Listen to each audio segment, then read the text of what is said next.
Gelandang bertahan tuh kemarin banyak kabur. Makanya penyerang dari Bayangkara langsung blek nyampe ke back Persib Bandung. Seharusnya kalau misalkan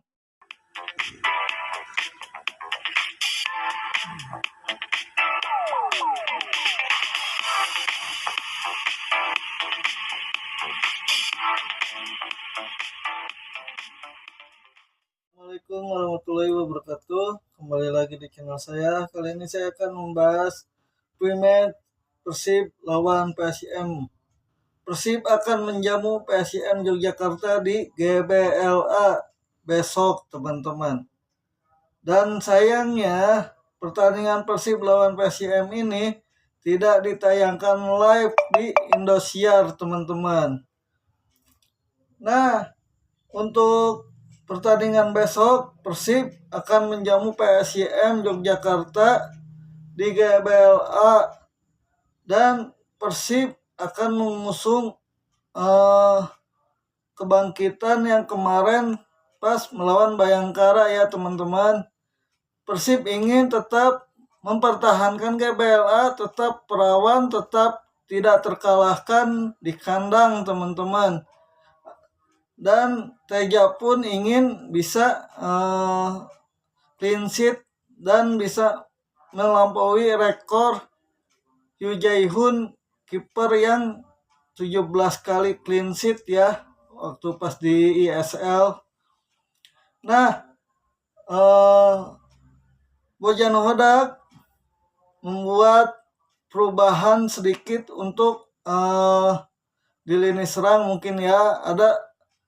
Mungkin Jung akan ditukar oleh Ramon kali ya. Strikernya akan menggunakan Ramon. Nah, untuk di kanan di kiri pastinya akan menggunakan Berginho dan Beckham. Untuk di tengah mungkin karena Luciano masih cedera bakal menggunakan Adam Alis, Klok dan Tom Hai, teman-teman. Nah, untuk 4 back sejajar di belakang akan sama menggunakan Barba, Robbie Darwish, Putros, dan Matrikardi.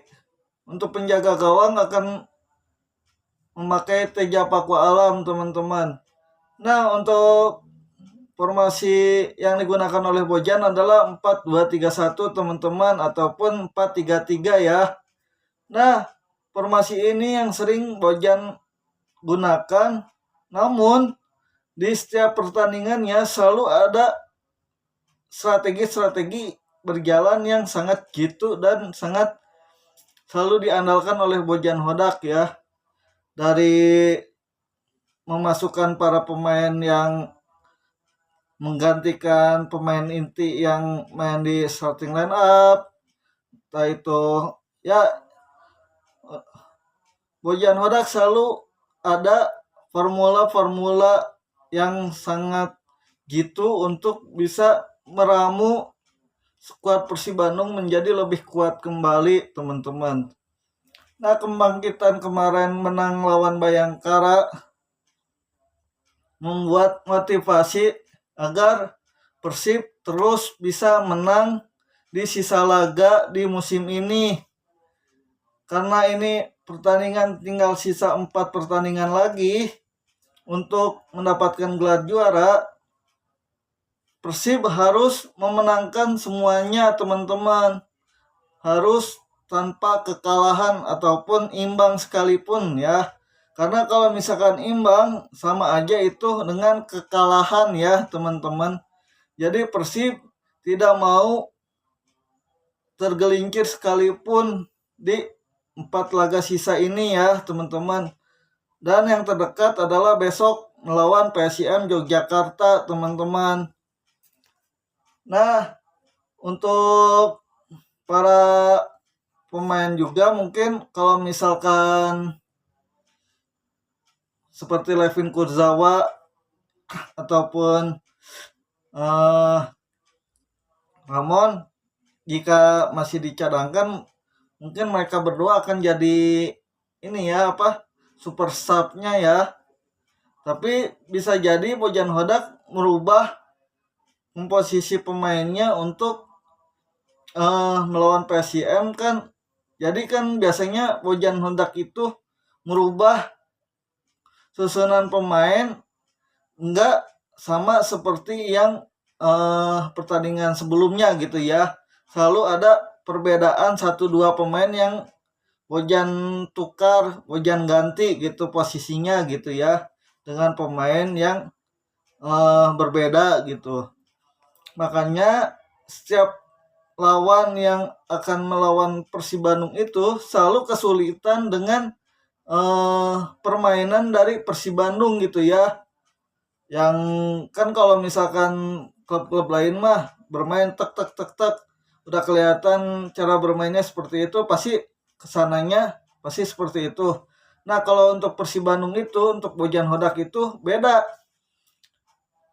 Untuk kemarin misalkan main dengan Bayangkara melakukan seperti itu, nah di ngelawan PSIM di kandang belum tentu Persib melakukan seperti itu juga gitu. Makanya selalu ada perubahan yang membuat Persib itu lebih kuat gitu ya. Apalagi kemarin ada catatan yang pasti babak pertama untuk di lini pertahanan dan lini gelandang bertahan. Waktu pas babak pertama kemasukan tuh 25 menit pertama anjlok ya, berjauhan gitu. Jadi untuk gelandang bertahan tuh kemarin banyak kabur. Makanya penyerang dari Bayangkara langsung blek nyampe ke back Persib Bandung. Seharusnya kalau misalkan gelandang bertahan yang enggak sering abur-aburan, pastinya juga nyerang Bayangkara plek disambut oleh gelandang bertahan Persib gitu ya. Nah, itulah yang dijadiin pelajaran. Makanya pas babak kedua melawan Bayangkara itu pemain Persib gelandang bertahannya sok di belakang gitu ya.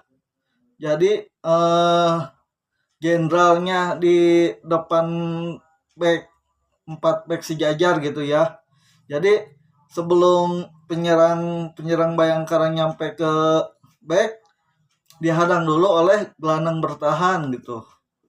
Nah, itulah yang jadi salah satu penilaian saya ya, perubahan yang sangat cerdik dilakukan oleh Bojan di babak kedua saat Persib bisa comeback menang lawan Bayangkara dengan skor 4-2 teman-teman. Nah mudah-mudahan besok Persib main di kandang, main di GBLA bisa menang, dapat 3 poin lawan PSIM Yogyakarta dan bisa tetap mengejar asa hat-trick juara, bisa menjadi juara kembali, dan kita doain kedepannya Persib bisa makin jaya, makin besar, makin kuat, pokoknya makin mendunia lah, dan bisa lebih besar gitu, lebih dari Asia gitu ya. Itu sih doa aku ya. Buat Boboto semuanya, jangan lupa di subscribe, share, like, dan komen ya. Makasih semuanya. Maaf kalau misalkan ada salah kata soal ulasan aku tadi. Mohon dimaafkan karena aku juga baca-baca sedikit sih dari Bandung Football, dari Simamaung. Jadi kalau misalkan ada kekurangan mohon dimaafkan ya. Soalnya aku manusia biasa, bukan robot ataupun bukan mesin yang bisa update terus benar gitu ya. Oke, makasih semuanya. Wassalamualaikum warahmatullahi wabarakatuh.